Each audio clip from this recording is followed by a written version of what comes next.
Salut à tous et à toutes, aujourd'hui on va parler de Spectre, le 24e épisode de la série James Bond réalisé encore une fois par Sam Mendes avec dans les rôles principaux Daniel Craig, Christoph Waltz, Léa Seydoux, Ralph Fiennes, Ben Whishaw, Naomi Harris, Dave Bautista et Monica Bellucci pour les plus célèbres et aussi Andrew Scott. Alors, de quoi ça parle? Je sais que je suis un peu en retard et que beaucoup de gens ont déjà fait une critique du film. Je tenais quand même à donner mon avis parce que pour les peu de fois où je vais au cinéma voir des films qui sortent, autant profiter un peu du public qui peut venir voir mes vidéos. Alors ça parle de quoi? Ça parle donc de James Bond, bien entendu, qui cette fois-ci s'attaque à l'organisation Spectre, qui est une organisation qui gère les informations et qui a provoqué d'attentats.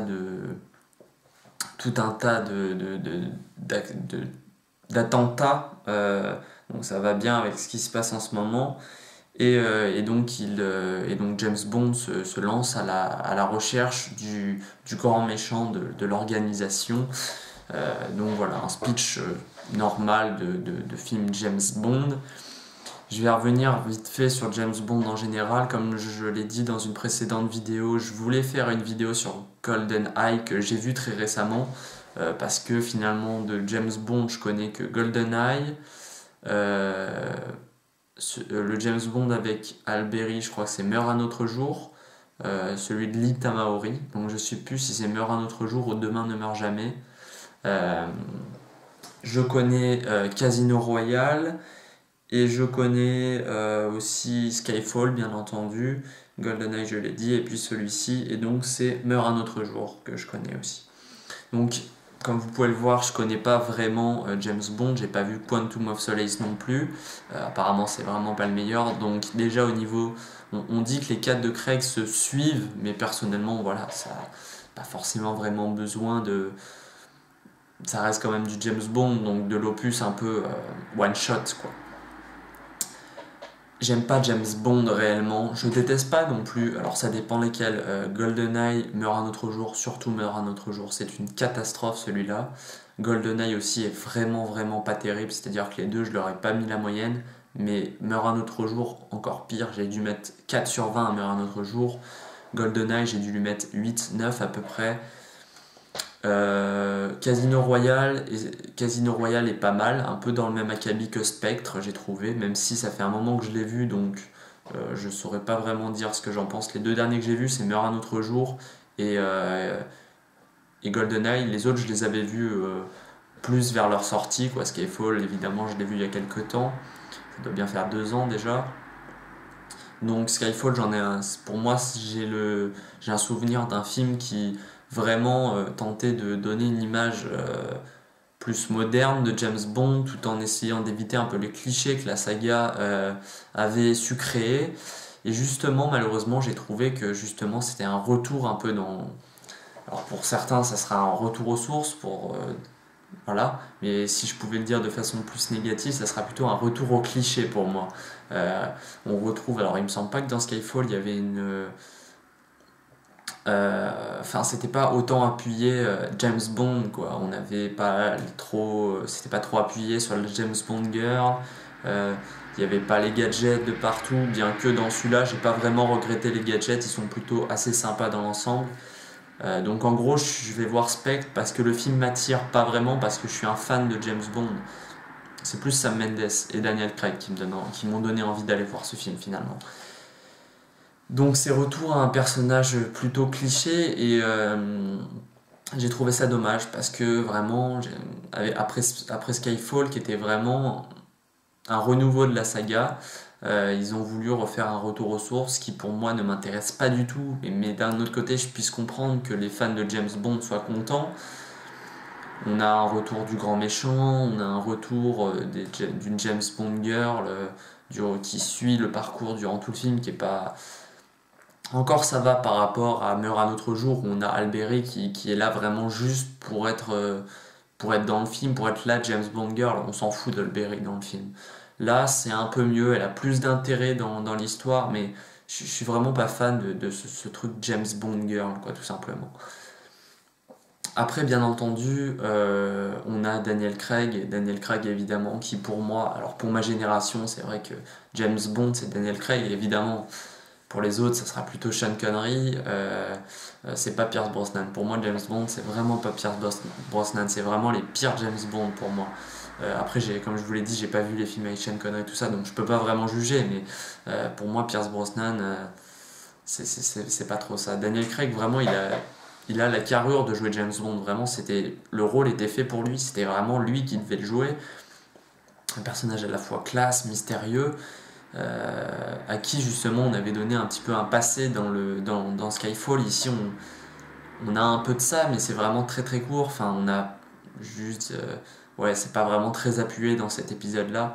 Donc James Bond évidemment qui porte le film sur ses épaules, qui est vraiment un très très bon acteur qui n'a plus rien à prouver. En revanche, sur le reste des acteurs, on a Léa Seydoux. Moi personnellement, j'ai pas vraiment grand chose à lui dire. J'aime pas trop cette actrice, mais c'est pas vraiment au niveau du jeu d'acteur, c'est plutôt au niveau de. Voilà, je suis pas du genre après, je suis pas du genre à crier sur sa gueule parce que c'est une mauvaise actrice ou je ne sais pas quoi. Elle est neutre pour moi, elle joue dans le film, mais elle joue pas une très bonne James Bond girl en fait. Mais le personnage aussi est pas terrible. Les personnages sont plutôt creux dans le film et c'est malheureusement dommage après Skyfall que ce soit comme ça.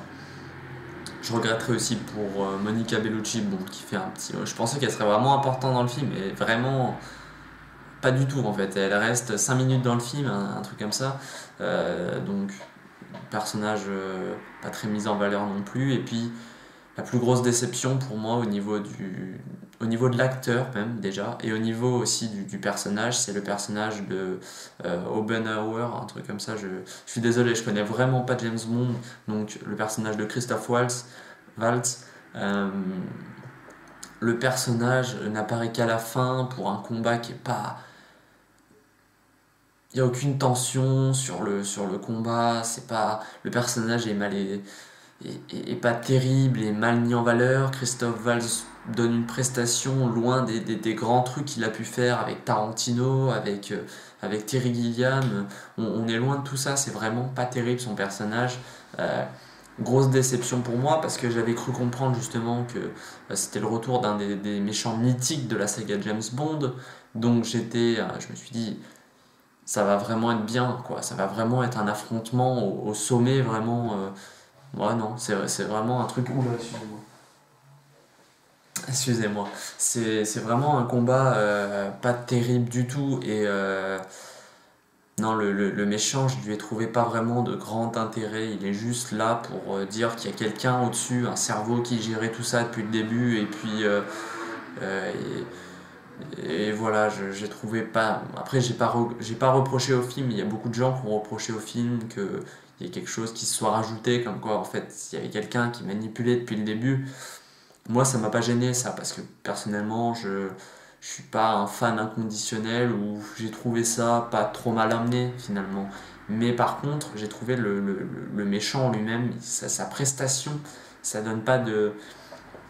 Il n'a pas ce côté machiavélique, il n'a pas ce côté cerveau qui dirige tout dans l'ombre. Enfin, vous voyez ce que je veux dire? C'est un peu cliché finalement, mais pour le coup, le personnage était cliché sans être intéressant, donc c'est vraiment, vraiment, vraiment dommage. Après, évidemment, je vais parler de la photographie du film, puisque c'est quand même Sam Mendes avec son. Et je crois il a changé de directeur de la photographie. Je connais pas trop les directeurs de la photographie personnellement. Mais Sam Mendes c'est vraiment quelqu'un qui appuie, qui est vraiment. C'est très important dans ses films, la photographie. J'ai vu que American Beauty de lui et Skyfall évidemment. American Beauty qui est vraiment un très très bon film, je vous invite à aller le voir, à foncer le voir parce qu'il est vraiment excellent. Skyfall aussi d'ailleurs, le meilleur James Bond pour moi pour l'instant. J'ai pas vu Les Sentiers de la Perdition que je l'avais pris, mais je l'avais vu en anglais non sous-titré, donc assez dur à comprendre, mais je vais rattraper tout ça. Sam Mendes qui est un réalisateur que j'apprécie beaucoup de par la qualité de la mise en scène et la photographie. C'est un réalisateur qui, alors déjà on va parler de la photographie, après je parlerai des scènes d'action au niveau de la mise en scène. La photographie est très très belle, très très jolie évidemment, donc je m'attendais pas à mieux. Mais j'ai trouvé ça quand même en dessous de Skyfall, peut-être le changement de chef opérateur. Euh, mais ça reste une très très belle photographie tout de même, qui est très appuyée au niveau de la première scène et au niveau du générique, qui sont pour moi le début de film, vraiment il explose tout quoi. Très franchement, quand j'ai vu le début, je me suis dit c'est bon, ça va être meilleur que Skyfall. Malheureusement, c'est le méchant qui fait que c'est pas aussi que le bilan n'est pas aussi incroyable que ça. Si le méchant avait vraiment une prestance, si Christophe Waltz avait réalisé une de ses meilleures performances, je pense que le film aurait été vraiment, vraiment, vraiment bien mieux que Skyfall déjà, et vraiment un très bon film. Ça reste quelque chose de très bon, mais moyen. Donc la première scène, plan séquence dans Mexico, qui est juste fou. Vraiment, vraiment, c'est une scène magnifique, que ce soit visuellement, que ce soit au niveau... on retrouve James Bond, le personnage classe, comme je vous le dis, j'aime bien certains clichés de James Bond et j'en aime pas d'autres. On retrouve le cliché du James Bond en costard, avec son fusil qui arrive, et c'est vraiment... cette scène est vraiment incroyable. S'ensuit un générique. On m'avait dit que le générique était vraiment pas terrible, mais moi je l'ai trouvé vraiment vraiment super. Enfin, il est plutôt pas mal. Euh, Celui de Skyfall, celui de GoldenEye est souvent considéré comme le meilleur. Moi je l'ai trouvé. Sans parler du film GoldenEye, hein, je parle simplement du générique.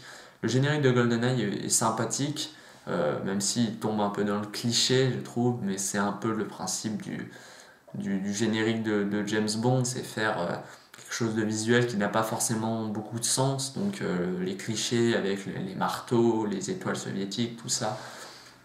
C'est principalement une des choses que j'ai pas aimé dans GoldenEye, c'est le fait le grand méchant bolchevique qui attaque, tout ça. Bon, peut-être que en remettant dans le contexte américain de l'époque, c'est peut-être justifié, mais voilà.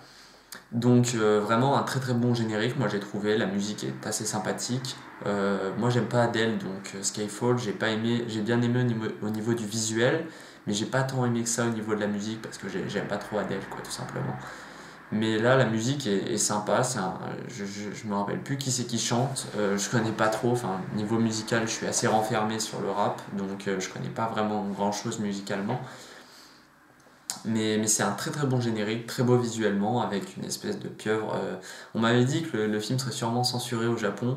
Je me suis dit pourquoi ça serait censuré au Japon. Et vraiment, si vous voyez ça, je pense que le générique peut être censuré au Japon parce qu'il y a la présence d'une pieuvre. Donc je vous en dis pas plus, vous comprendrez par vous-même si vous voyez le film de toute façon. Donc première scène générique qui envoie vraiment du pâté.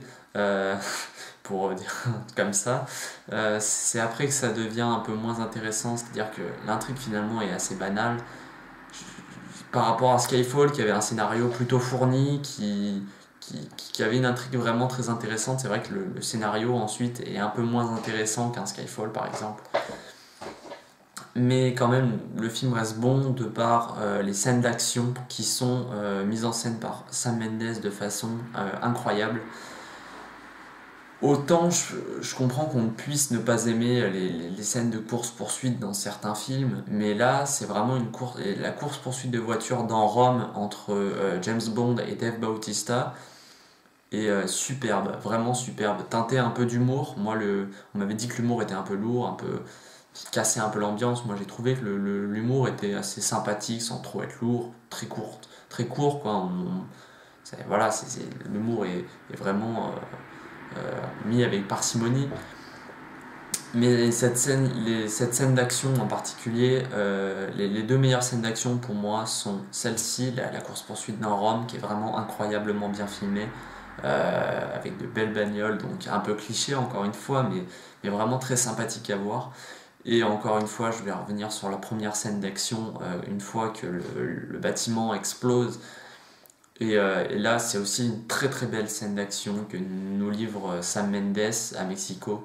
Donc pour moi, c'est les deux meilleures scènes d'action. Après, donc, comme je vous le dis, c'est un peu trop centré sur le début du film. Le film est vraiment très bon au début et la fin l'est un peu moins. Les scènes d'action sont beaucoup moins présentes déjà dans la seconde partie.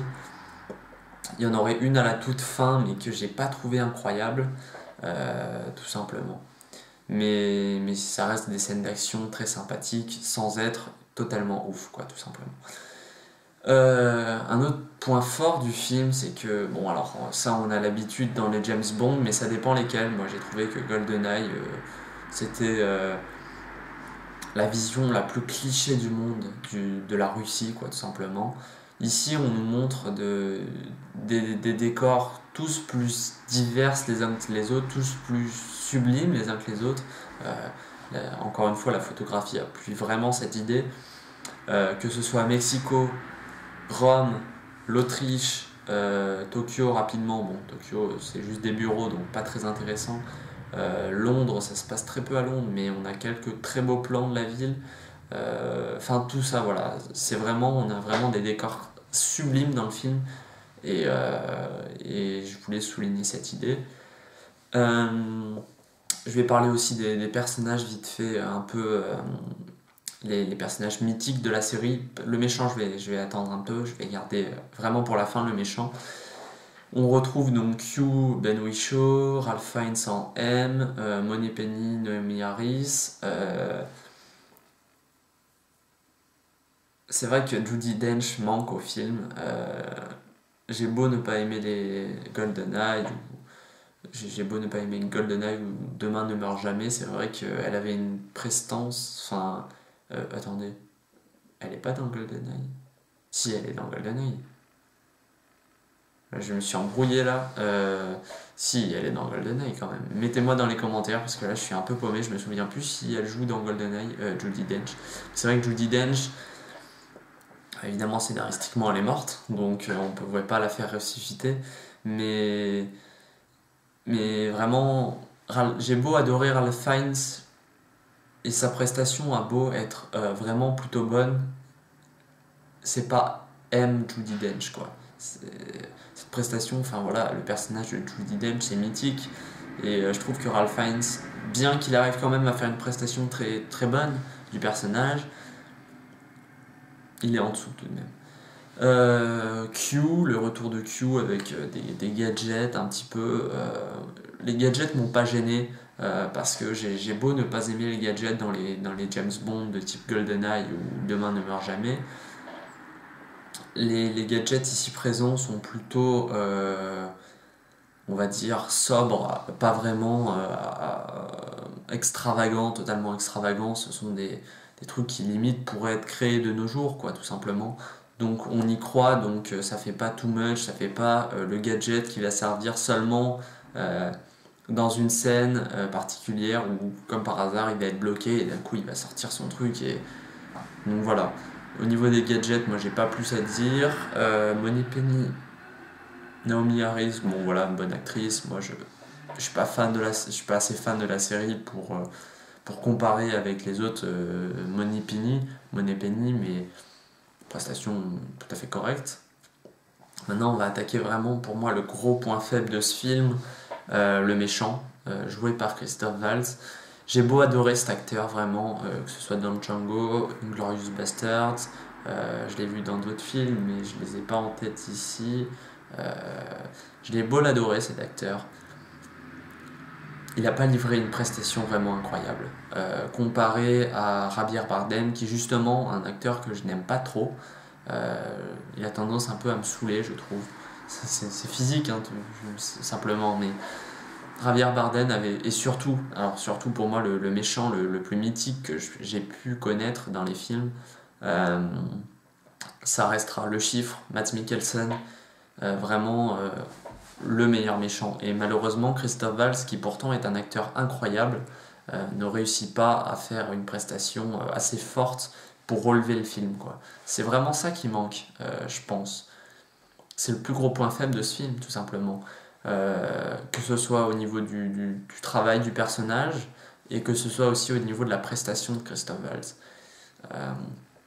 Donc pas plus à en dire, sauf la scène de fin entre James Bond et Christophe Waltz, je vais pas spoiler, mais qui est assez sympathique et qui c'est vrai relève un peu la fin du film pour finir peut-être sur une bonne note. Foncièrement le film est plutôt bon, très divertissant, je lui ai mis à peu près une note de 14 sur 20 si vous voulez voir, donc parce que j'ai passé un bon moment devant, c'était très sympathique, très divertissant, mais il a manqué, comme je vous le dis depuis tout à l'heure, ce méchant. Vraiment, je pensais que le film, étant donné que tout le monde disait que c'était le retour du grand méchant de James Bond, je ne sais pas du tout dans lequel il apparaît, ni qui c'est qu'il a joué, ni quoi que ce soit sur le personnage en lui-même, mais j'étais un peu excité, je me disais ça va vraiment être un méchant, et malheureusement j'ai été un peu déçu. Mais je pense que si en bon fan de James Bond, vous pourrez très bien l'apprécier. C'est loin d'être une daube, c'est un film très bon, sans être excellent, sans surpasser Casino Royale ou même Skyfall encore mieux. Je vous invite à mettre dans les commentaires ce que vous pensez du film Spectre, si vous l'avez vu, ce que vous pensez de James Bond en général, parce que j'aime bien voir un petit peu les avis sur les sagas en particulier. Ce que vous pensez de Sam Mendes, ce que vous pensez de Daniel Craig, ce que vous pensez de Christophe Waltz, et on se retrouvera très prochainement pour un prochain vlog.